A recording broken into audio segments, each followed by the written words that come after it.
All right, time for some New York State politics now. And let's start here with the endorsement heard around the Empire State. Governor Cuomo, as you all know, we talked about it quite a bit this week, securing the ballot line of the liberal and union-led Working Families Party last weekend. But what everybody's really talking about is what happened behind closed doors. The chirping over that deal doesn't seem to be dying down right now. Cuomo, he agreed as part of the arrangement, it looks like, to fight for Democratic control of the state Senate. And if it sounds obvious, that's not something he had ever vocalized really to any degree before this conference. And he also agreed to try and unseat the breakaway independent Democratic conference. Cuomo also promised support on several issues, including campaign finance reform, raising minimum wage, and the DREAM Act for the children of undocumented workers. Now, Cuomo's Republican rival this fall, Rob Astorino, he's been criticizing the deal ever since it came out, saying of the video that Cuomo presented to the actual convention of the Working Families Party, quote,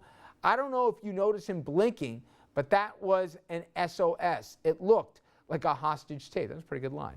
He also said of the endorsement, "I know it smells, I know it stinks, and it seems to me that by making this deal with the Working Families Party and public embracing the Bill de Blasio agenda, Andrew Cuomo just signed the death warrant for New York State."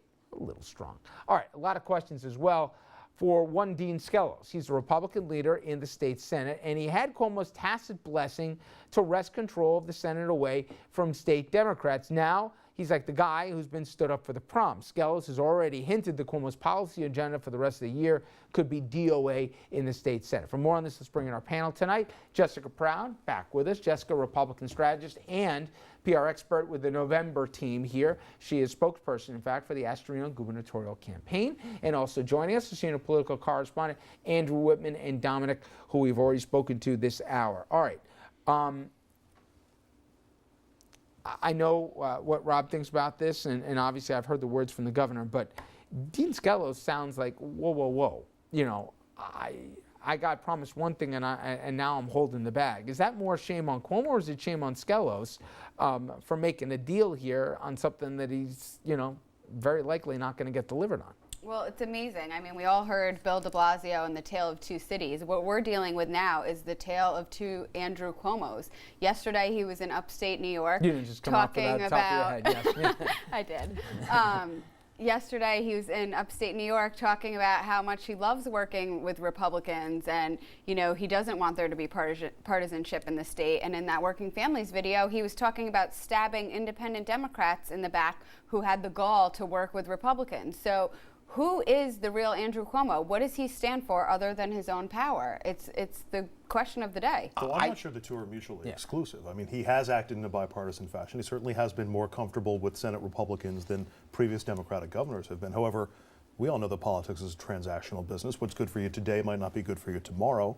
Clearly, there's value in Cuomo moving on from that. You know better than anybody. Stay there, do what you got to do to get elected. Okay, if you're going to do that, though, stay there. You were just, 48 hours ago on video saying that you're going to work to end control, and then when you're upstate, where it is a more Republican area, you're saying something different. I hear you, but he's also the same guy who had, what was it, Andrew? He's now taking credit for his latest ad for universal pre-K, right? And he's the one who fought with de Blasio over that. I mean, he'll say anything.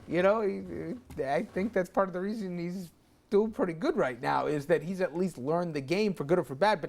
But Andrew, if you're Jeff Klein right now, do you say, anybody get the number of the truck that just hit me? I mean, it's not just Skelos who's got to go look at some of these vulnerable Republican senators, but Klein and some of these other breakaway, they're in deep trouble right now. You know, I don't know how much trouble Jeff Klein is in. He's the leader of the IDC, that breakaway group of Democrats that's now working with Senate Republicans. He's facing a primary challenge, but he should be able to fend that off in all likelihood.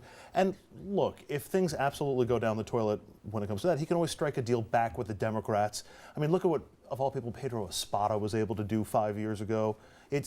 There are deals to be made, and Cuomo's not the only one who can do the deal making. Jeff Klein is very good at this. But yeah, I'm sure he's feeling a little like the last man at the bus stop when the bus never comes. Well, this is a shocking move for the governor to make, because no one wants to go back to 2009 and the chaos of when Democrats controlled all the branches of government. It was a disaster. Dominic, down deep, I think this governor almost would prefer a Republican state Senate, or at least this convoluted power sharing arrangement they have right now. He doesn't like, he didn't want three men in a room. He wanted to be the one man in a room, and he's done everything he can to weaken the influences of the Silvers or whoever the Bruno equivalent would be right now here, if you want to call it Skelos, Klein, whoever, depends on the day, I guess. He likes that arrangement, doesn't he? Well, it appears that way. No offense to Jessica and my Republican friends, but with this governor, if he wanted a Democratic state Senate, it would have taken a while. But believe me, we would be along the path to having a Democratic state Senate. Right now, he can blame Republicans. You know, he can say, more importantly, as we head into this magical year of 2016, I wonder why that's important. He can say, I'm bipartisan. I'm able to work with the Republicans. He could have said that before. Now he's making it open hunting season on Republicans. It is, to be fair, definitely a mixed message. And she's right. Less than 48 hours after the conference, he's seeming to say one thing in upstate New York and one thing in downstate New York. I know it's like an election season, but even by election season standards, it depends where he is, and you're hearing something else. All right. I want to pivot here to another thing, which is this coming Monday night. Major event for the Astorino campaign. Got a special guest, does Mr. Astorino, coming to help raise money. Republican Wisconsin Governor Scott Walker. On the national level, certainly a rising star. The governor here, best known for his taking down the union and busting in the process here in the Badger State. There was a recall effort and it failed. He stripped public worker unions of most collective bargaining rights, and he ended their automatic due payment structure. And he was very happy to put his name attached to anybody who can take down unions. Another anti-union governor, Pennsylvania's Tom Corbett, keynote speaker at the Republican convention that nominated Astorino. Corbett trails in his own re-election campaign by 25 points in the latest poll. My point is, I get that these are national figures, but in New York State, where Rob's got to run, to say that I got two guys who are definitely proudly wearing the label of busting unions and rewriting agreed upon collective bargaining agreements, is that the label that helps him get elected in New York? It'll raise money on Monday night, but is that what really is going to help him in a blue state on a registration bring Democrats over? First of all, those issues have been litigated already by his election and winning the recall. In a blue state like Wisconsin, people still chose to go with him. Why? Because he took on tough choices, facing an almost $4 billion budget deficit. And, you know, all you need to know about New York. Exactly, but it's a very blue state. But look, Rob has shown a willingness to work with the unions in Westchester. He has a record. Most of them endorsed him in his reelection. So if they said, if he had to answer the question, do you proudly support the same position that Walker has taken here in union negotiations, which is you're going to basically rip up the collective bargaining agreement and start from scratch? Would Rob say, me too? I sign up for that or no? No, Rob is his own man and he has his own positions, and he's been friendly with Governor Walker for quite some time now. He's happy. We're very happy to have him come in and raise money for us. But I think you have to look at what he's done in Westchester and how he's worked with them. But there's no question that there needs to be reforms at the state level, and he's not going to be shy about talking about that. Reforms like the dues structure that Walker implemented No, in but if Wisconsin? you look at the scaffold law, for example, that adds millions and billions of dollars onto costs and allows people, if you look at Triborough Amendment that allows union workers to negotiate and keep their contract in place, there's some changes that need to be made that are only in New York laws that have prevented the reason why the budget is so bad and why jobs are leaving the state right now. So some of those issues are going to be addressed in the campaign. I want to get to an issue we talked about last night and some crazy pictures that we saw in Texas and other states for that matter. Subject of guns and really how far is too far. And I don't want to get in the whole debate tonight about where's Second Amendment and the true intent of it, but there's some stuff that I think common sense people can say, no. Now, we showed you this yesterday, that question being presented by gun rights groups bringing assault weapons into public places like Chipotle, where you go to get a burrito, Jack in the Box, Starbucks, other businesses, guys walking in with AR-15s and M16s here, and it's legal. In response, the businesses have asked the gun owners not to bring firearms into their stores here, but others haven't or can't ban them altogether. Now, the whole idea, it's just so nuts here that even the NRA was saying they're going too far, calling the idea of carrying rifles into stores, I'm using their exact words here in restaurants, quote, rare, downright weird, downright scary. NRA called the protest counterproductive for the gun-owning community and said that openly carrying these kind of weapons into stores and restaurants not only defies common sense, it shows a lack of consideration and manners, end quote.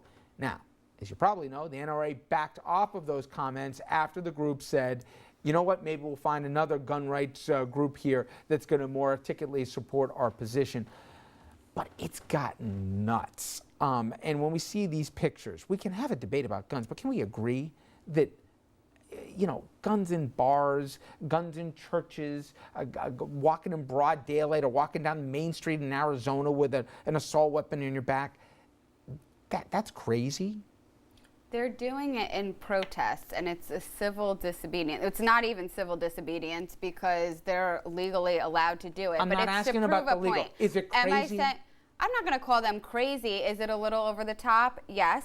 But they're not hurting anyone. Is it hard to look at? It is a little bit. It's a little jarring. It's a little provocative. When you go get a double latte at Starbucks, do you want somebody with an M16 on their back? What's the difference if I see someone someone in the military standing with an M16? Because they're a military. Or they're Okay, a but cop. why are you going to presume that someone's going to hurt you? I mean, come on. Come on. So you think? I don't want somebody with an M16 at Starbucks. So what about an undercover cop that is dressed in plain clothes that you There's a see his difference gun? They're between law cop and enforcement. But you rather don't than know that. You could than not my know neighbor, that. right? I mean, If you walk into a Starbucks and first of see all, they're not someone with carrying a an gun, M16, okay? And to me, there is a difference with an assault weapon, okay? And walking around with it on the back. I don't understand. This is what I'm talking about. Let's not try and dance around the edges. The NRA was right. They called it downright scary, right? Downright crazy. Why are we always dancing around this? If it looks like a duck and it quacks like a duck, it is a duck. It's nuts. This isn't healthy. Why are we always trying to cater to the fringe here? Well, Richard, let me take a little shot at this. If I ever decide to run for public office, that's God my help press us. secretary. Oh. That's my press secretary right there. Do you see how she just spun that? No, but I know. Listen, and made you almost Rob think twice Astorino about it. doesn't believe that people should be walking No, around but- New York State with M16s on their back. But I Richard, know that. okay, Why is this stuff hard Okay, to so do? let's call it for what it is. As my late friend of New York City used to say, Ed Koch, he would say, "How am I doing?" and be very honest and blunt. Let's call this for what it is.